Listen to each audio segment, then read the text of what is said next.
Baik, pembahasan kita pada kali ini yaitu majaz mursal dalam ilmu balagha. Nah, majaz mursal adalah suatu lafaz yang digunakan bukan pada makna aslinya karena adanya alaqah ghair musyabahah atau yang disebut dengan hubungan bukan perumpamaan dan disertai dengan qarinah. Qarinah ini adalah alasan atau bukti yang mencegahnya dari makna aslinya. Nah, dalam majaz mursal ini ada alaqah dan qarinah. Nah, alaqah dan qarinahnya itu ada 8. Yang pertama yaitu as-sababiyah, yang kedua yaitu al-musababiyah, yang ketiga al-juz'iyah, keempat al-kulliyah, yang kelima al-mahaliyah, yang keenam ada al-haliyah, yang ketujuh i'tibaru man kana, dan yang terakhir yang kedelapan yaitu i'tibaru ma yakunu. Nah, yang pertama yaitu as-sababiyah. As-sababiyah ini adalah dzikrus sababi wa iradatul musabbabi, yang mana artinya yaitu menyebutkan sebab dan yang dimaksudkan adalah musababnya atau akibatnya. Nah, salah satu contohnya yaitu li fulanin alayya yadla unkiruha. Nah, maksudnya di sini itu si fulan memiliki tangan terhadapku dan itu tidak bisa kupungkiri. Nah, maksud tangan yang di dalam contoh ini adalah jasa atau budi. Maksud tangan di situ, si fulan memiliki budi terhadapku dan itu tidak bisa kupungkiri.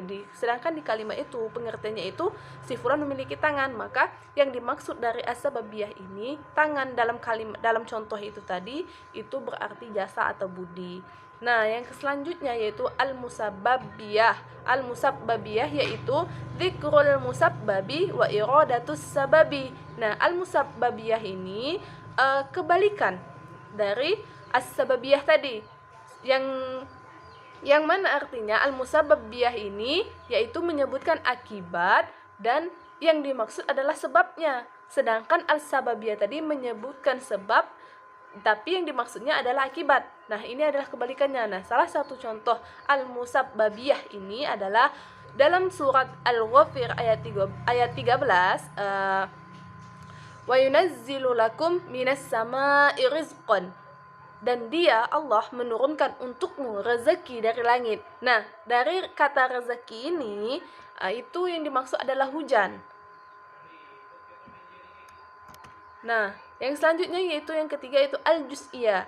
Al-juz'iyah yaitu dzikrul juz'i wa iradatul kulli, yang mana artinya yaitu menyebutkan sebagian dan yang dimaksudkan adalah keseluruhan. Yang disebut sebagian tapi maksudnya menyebutkan suatu keseluruhan. Nah, contohnya yaitu dalam surat An-Nisa ayat 92, fatahriru raqabatin mu'minatin. Hendaklah ia memerdekakan leher seorang hamba sahaya yang beriman. Nah, yang di sini dimaksudkan memerdekakan leher itu memerdekakan seluruh tubuh hamba sahaya itu, memerdekakan diri seorang hamba sahaya itu. Di sini disebutkan sebagian yaitu leher, padahal yang dimaksudkan adalah seluruh tubuh hamba sahaya tersebut. Nah, yang keempat itu al-kulliyah. Al-kulliyah yaitu dzikrul kulli wa iradatul juz'i. Ini kebalikan dari al-juz'iyah tadi. Yang ini menyebutkan keseluruhan dan yang dimaksudkan adalah sebagiannya. Nah, contohnya terdapat dalam Al-Qur'an yaitu dalam surah Nuh ayat 7 yang berbunyi ja'alu asabi'ahum fi adanihim. Nah, mereka memasukkan jari-jari mereka ke dalam telinganya. Nah, maksud dari memasukkan jari-jari mereka di situ disebutkan keseluruhan, kan seluruh jari.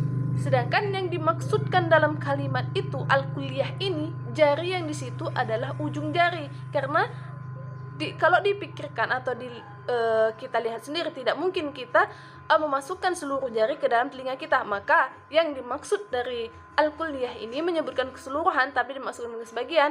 Yang dimaksudkan dengan keseluruhan jari-jari, tapi yang dimaksudkan di dalam contoh itu tadi yaitu ujung jari, bukan keseluruhan jari kita. Nah, yang kelima yaitu al-mahaliyah. Al-mahaliyah yaitu dzikrul mahali wa iradatul hali. Nah, yang artinya yaitu menyebutkan tempat dan yang dimaksud adalah hal. Nah, salah satu contohnya terdapat dalam Al-Qur'an, surat Yusuf ayat 82, yaitu was'alil qaryatil lati kunna fiha. Tanyakan kepada desa yang tadi kita datangi. Maksudnya di situ desa, tanyakan kepada desa. Kalau kita pikirkan tidak mungkin kita bertanya kepada desa, otomatis kita bertanya kepada penduduk desa. Nah, al-mahalliyah tadi itu artinya apa? Menyebutkan tempat tapi dimaksudkan adalah hal. Di situ menyebutkan desa tapi yang dimaksudkan adalah penduduk desanya. Nah, yang keenam yaitu al-haliyah. Al-haliyah yaitu dzikrul hali wa iradatul mahali, yaitu menyebutkan halnya dan yang dimaksudkan adalah tempat. Ini adalah kebalikan dari al-mahaliyah tadi. Nah, contohnya terdapat dalam surah Al-Mutaffifin ayat 22, yaitu innal abrara lafi na'im. Sesungguhnya orang-orang yang berbakti itu benar-benar berada dalam kenikmatan. Nah, kenikmatan dalam kalimat ini yaitu bermaksud untuk menjelaskan suatu tempat, yaitu surga. Nah, itu tadi al-mahaliyah menjelaskan tempat tapi dimaksudkan untuk menjelaskan hal. Nah, sedangkan al-haliyah yaitu menyebutkan halnya tapi dimaksudkan untuk menjelaskan tempatnya. Nah, yang ketujuh yaitu i'tibaru makana.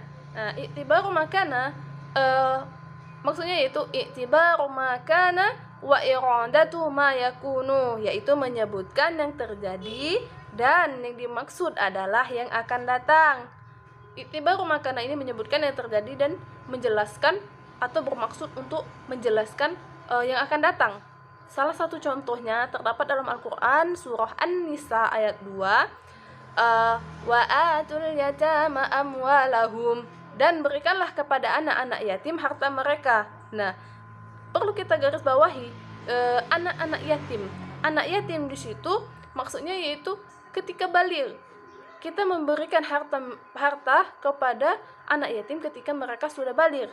Karena jika kita memberikan harta itu di saat mereka masih kecil atau sebelum mereka baligh, mereka tidak akan mengerti apa yang kita berikan, karena mereka belum mengerti itu. Sehingga i'tibaru makana ini menjelaskan sesuatu yang akan datang nanti.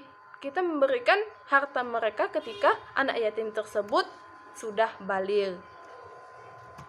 Nah, yang terakhir yaitu i'tibaru mayakunu. I'tibaru mayakunu wa iradatu makana, yaitu menyebutkan yang akan terjadi dan yang dimaksud adalah sesuatu yang sebelumnya.